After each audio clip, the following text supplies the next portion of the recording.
Siz ham ancha mutaxassis bo'lib qoldingiz-a? Taobani o'rgandingiz, mana Pinduoduo. Endi Pinduoduoda qanday qilib to'lov qilaman, qanday qilib sotib olaman degan savollar berayotgan bo'lsangiz kerak.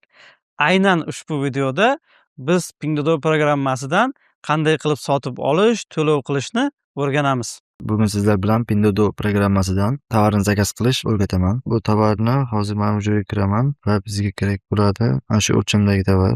Pastdagi qizilni bosamiz. Qizilni bosgandan so'ng tovarni tanladik, mana ko'rib turganingizdek rangini, razmerini. Qizilni bosamiz. Qizilni bosganingizda bizning Xitoy manzilimiz bor bu joyda.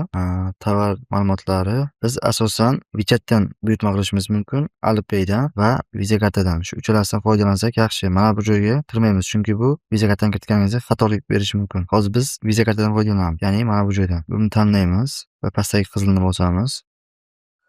53 yuan yana bitta bosamiz. Visa kartaga kirgandan so'ng hozir bizda 52 yuan ko'rsatyapti. Biz karta ma'lumotlarimizni hammasini to'ldirib chiqamiz. Mana bu 4 ta joyni. Ya'ni Visa kartamizni kiritamiz. Karta ma'lumotlarini kiritib bo'lganimizdan so'ng Pay, ya'ni to'lash.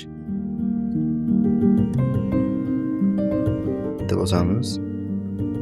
Hurmatli mijozlar, buyurtma zakaz qilgandan so'ng shunaqa holat chiqadi. Hurmatli mijozlar, buyurtma zakaz qilgandan so'ng mana bu joyga kirib, biz u tovar zakaz qilindimi yo'qmi tekshiramiz. Ya'ni mana bu ikkalasidan bittasiga tushsa, buyurtma zakaz qilingan bo'ladi. Sotuvchi buyurtmani qadoqlab, uni bizning Xitoy sklad tomon yuboradi. Yuborsa mana bu joyga o'tadi. Xudo xolasa 2-3 kunda bizning Xitoy sklatimizga tovaringiz boradi.